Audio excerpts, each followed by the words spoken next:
From the moment she stepped into the room, the atmosphere shifted subtly, though most people didn't notice at first.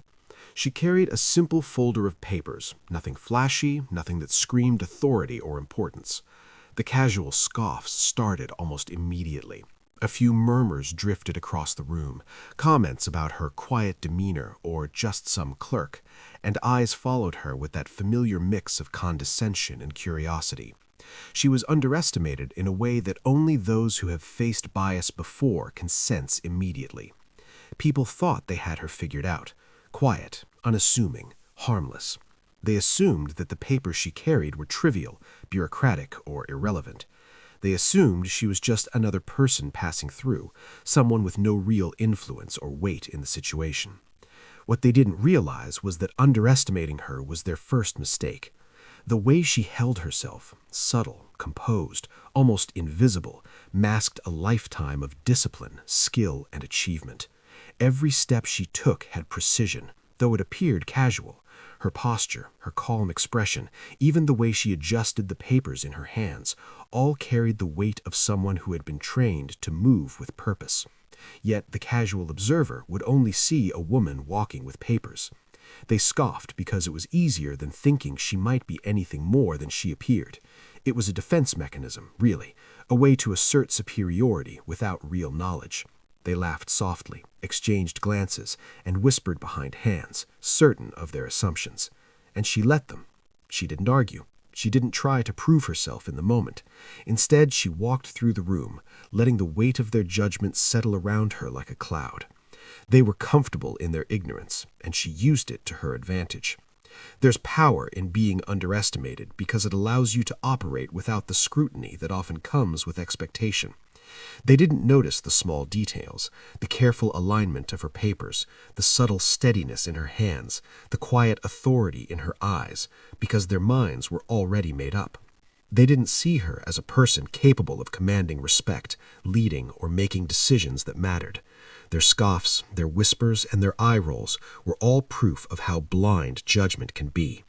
They mistook her silence for weakness, her composure for passivity, and her simple appearance for mediocrity.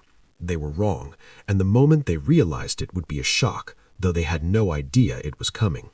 For now, she let them think what they wanted, let them scoff, underestimate, and dismiss. She knew the truth, that their perception of her carried no weight against her actual accomplishments, no matter how loudly they tried to assert superiority. They were blind to the reality right in front of them, and that blind spot would soon be the stage for her quiet, undeniable power to make itself known. Even as the room continued to buzz with whispered doubts and subtle sneers, the truth about her remained hidden in plain sight. The papers in her hands, while seemingly mundane to the untrained eye, were only a fragment of what she truly carried. What people failed to notice was the story that rested lightly on her wrist, a small, gleaming medal that spoke volumes to anyone who knew how to read its significance. To the casual observer, it might have looked like an accessory, a simple piece of jewelry, but to those who understood the weight of achievement, the medal was a symbol of battles fought, challenges overcome, and a level of skill and dedication few could ever attain. It represented a history that could not be dismissed, an identity forged through years of relentless effort, discipline, and courage. She didn't need to explain it, nor did she need to demand recognition. It was self-evident to those willing to see beyond the surface. The hidden credentials she bore were not just honors. They were proof of authority, proof of experience, proof that she belonged wherever she chose to stand. And yet most people were too preoccupied with appearances to notice. They judged her by the casual way she moved, by the ordinary-looking papers she carried, and by the soft, almost quiet way she entered the room. They assumed that nothing about her could challenge their preconceived notions of competence or power, but their assumptions were about to collide with reality. The medal on her wrist was more than just metal. It was a narrative, a declaration of achievement that needed no words. Each engraving, each ribbon, each tiny mark told a story of perseverance, of nights spent training while others slept, of missions completed under pressure that would break most people. It carried a weight far heavier than any folder of paperwork, and it was a weight that demanded respect once it was noticed. She understood the paradox perfectly. By appearing unassuming, she invited underestimation, but by carrying visible proof of her hidden credentials, she created the perfect moment for revelation. The contrast between perception and reality was stark, almost theatrical. People's eyes would eventually be drawn to that metal, almost against their will, and in that moment the narrative would shift. The very people who had dismissed her, who had scoffed and whispered, would be forced to confront the truth. They had been wrong. The hidden credentials she carried were not for validation, they were for impact. They were a reminder that real accomplishment is often invisible until the moment it cannot be ignored, that authority is not always loud, and that true power can reside in the quietest of presences. The medal was her voice without a word spoken, a statement that she had earned every ounce of recognition she commanded, and that any doubt cast upon her was unfounded. The moment of revelation arrived like a sudden crack of lightning in an otherwise calm sky. The room, once filled with scoffs, whispers, and subtle condescension, fell into a heavy, almost tangible silence. All eyes, almost instinctively, had been drawn to her wrist, where the medal rested with understated prominence. It gleamed subtly, catching the light, but the glow wasn't what commanded attention. It was the story it carried, the unspoken authority it represented. People leaned forward, uncertain, trying to reconcile the quiet, composed woman before them with the symbol of extraordinary achievement on her wrist. The papers in her hands suddenly seemed insignificant. They were no longer the center of anyone's judgment. Instead, the focus shifted to the realization that they had been misled by appearances. The whispers turned to murmurs of astonishment as some individuals recognized the insignia, the ribbons, the marks that denoted years of service, dedication, and exceptional accomplishment. For those who understood, the weight of her presence became undeniable.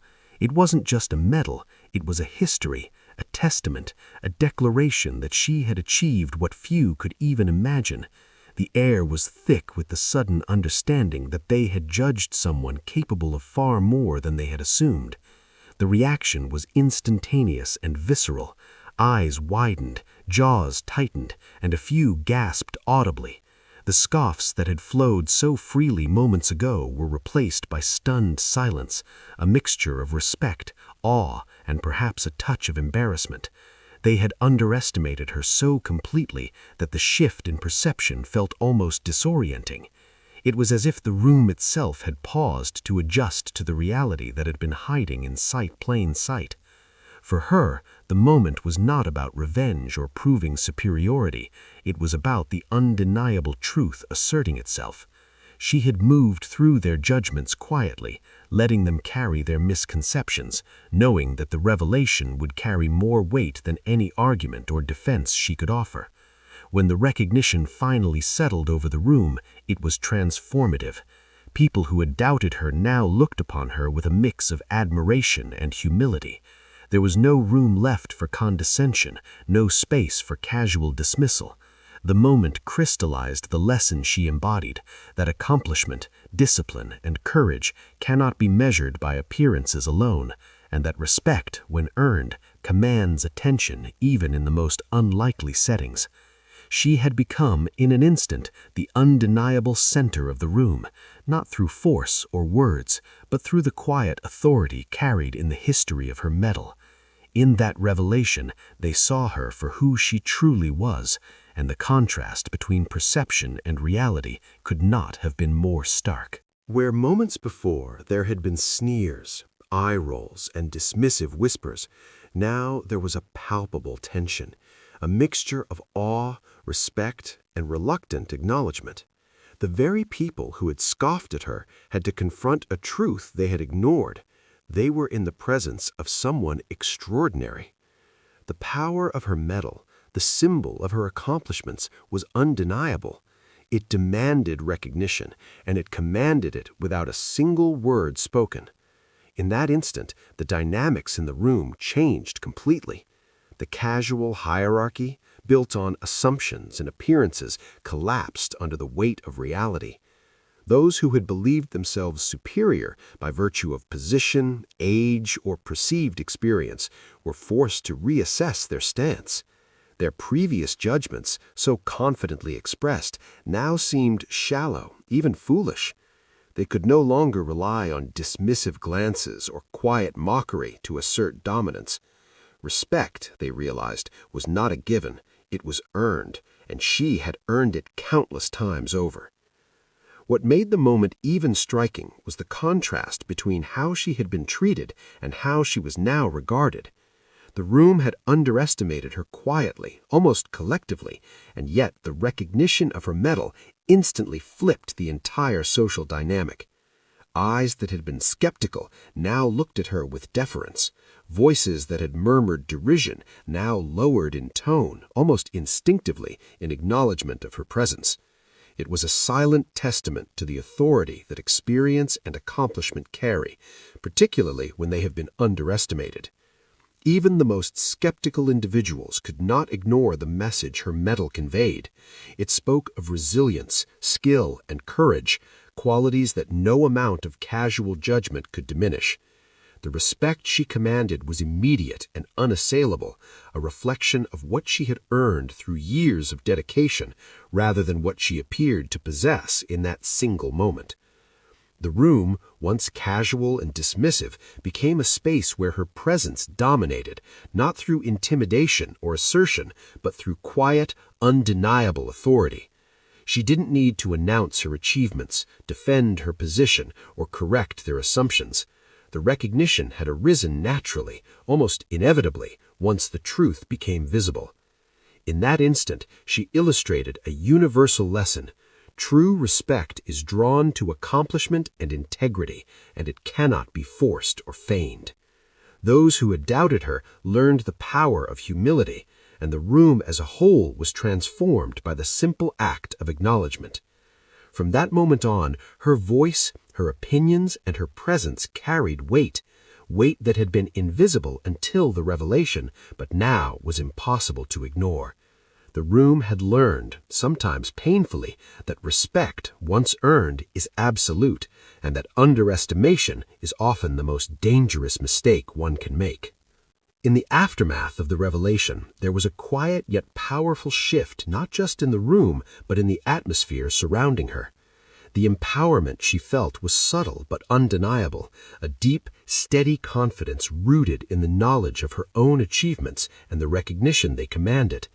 She did not need to boast, argue, or assert herself aggressively. Her mettle had already spoken, and it had forced the world around her to acknowledge her value. There was a certain satisfaction in seeing assumptions crumble, in watching people who had scoffed and whispered now defer, consciously or unconsciously, to her presence.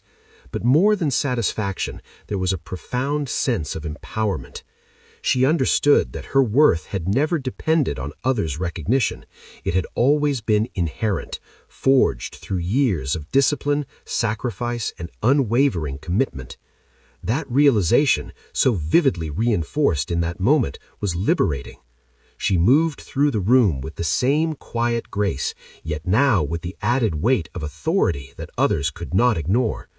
Every glance cast her way carried a measure of respect that had previously been absent, and she carried herself with the assurance that came from knowing her achievements were undeniable. This empowerment was not just personal, it radiated outward, influencing those around her. People instinctively adjusted their behavior, listened more intently, and treated her words with care. She had become a living example of how accomplishment and confidence intersect, showing that real authority does not demand attention through force, but earns it through presence and proof. There was also a lesson in resilience embedded in this moment. Being underestimated had not diminished her, and indeed the very act of being undervalued had set the stage for a more striking recognition of her abilities. She had learned to navigate the world with quiet patience, understanding that true power often resides in restraint and precision, waiting for the right moment to assert itself. The impact of this moment extended beyond mere respect. It shaped perceptions, challenged biases, and left a lasting impression on everyone present. Those who had doubted her now carried a subtle humility, a recognition that appearances can deceive and that courage, skill, and dedication are often invisible until revealed. And she carried forward an even stronger sense of self-assurance, knowing her achievements were hers alone, yet capable of commanding acknowledgement in any setting. Her confidence was no longer just internal, it was reflected outwardly in every movement, every word, and every interaction. In the end, the story was about more than a medal or a moment of recognition. It was about the power of self-belief, the quiet force of competence, and the ability to command respect not through confrontation, but through undeniable excellence. She had become a symbol of empowerment, showing that when women carry their achievements with dignity and quiet confidence, they can inspire, command, and transform the very world that once underestimated them.